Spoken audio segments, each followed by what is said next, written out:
त्याग लिया, वो सृष्टि से संयुक्त हुए, सिद्धार्थ से गौतम बुद्ध हुए।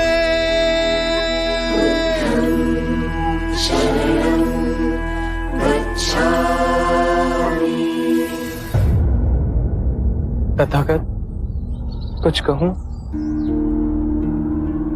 आपका भिक्षु बनने से पहले मेरा और देवदत्त का एक रिश्ता था, ज्येष्ठ और अनुज का।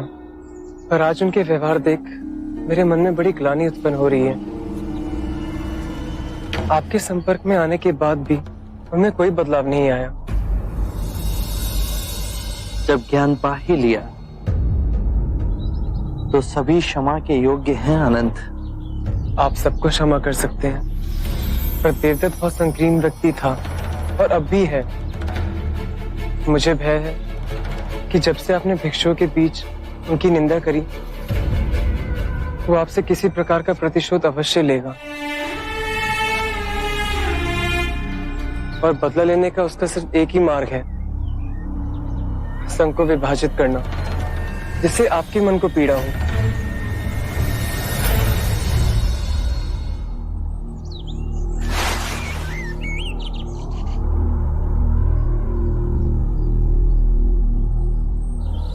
आनंद,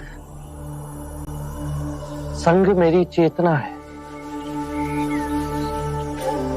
मेरे मार्ग का प्रमाण है कि वो पीड़ा का कारण नहीं बनेगा।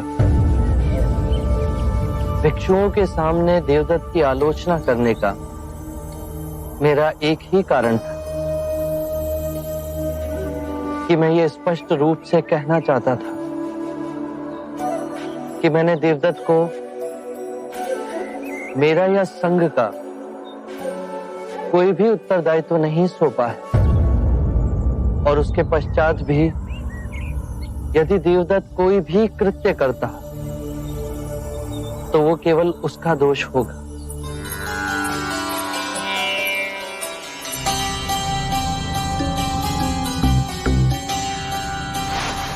मुझे आपसे कुछ कहना है। वो पर आनंद मेरी छाया है आम्रपाली, उसके सामने कुछ भी कहने में संकोच ना करना। मुझे मेरे पुत्र जीवक और कुछ भिक्षुओं से ये सूचना मिली है कि देवदत्त आपके प्रति विरोध की लालसा रखता है। ये सुनते ही मैं चिंतित उठी और आपसे मिलने चली आई, और जिसके संरक्षण में देवदत्त ये साहस कर रहा है वो और कोई नहीं पर अजात शत्रु है। अजात शत्रु आपका प्रभाव कम करना चाह रहा है और देवदत्त आपका स्थान ले आध्यात्मिक गुरु बनना चाह रहा है। ये दो स्वार्थी मिलकर षड्यंत्र रच रहे हैं आपके विरुद्ध। यही भय था मेरा तथागत। भिक्षु देवदत्त अच्छा वक्ता है, उसने कई भिक्षुओं को दीक्षा दी और सब उनसे बड़े प्रभावित भी हैं, उनका सम्मान करते हैं। आप सत्य कह रहे हैं। मैंने तो यहाँ तक सुना है कि देवदत्त आपकी साधना मार्ग पे प्रश्न खड़े कर रहा है और आपकी साधना में त्रुटियां निकाल रहा है।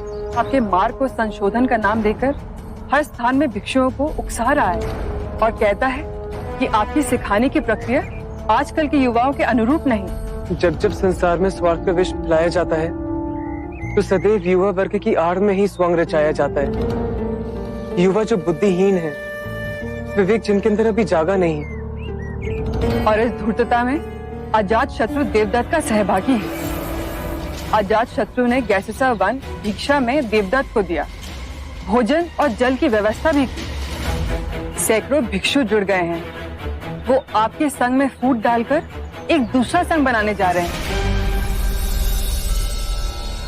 बुद्ध, आपके उपदेश का समय हो गया है। मैं आज्ञा चाहती हूँ।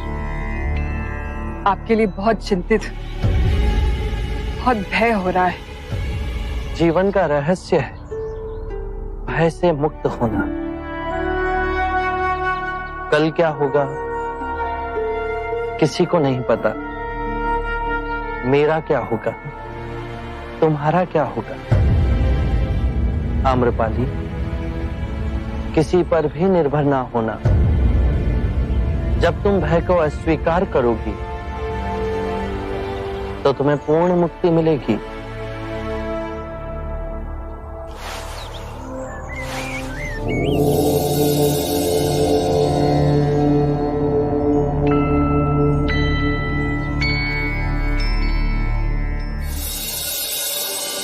निर्बल को बल वही दे सकता है जो पूर्ण मुक्त हो,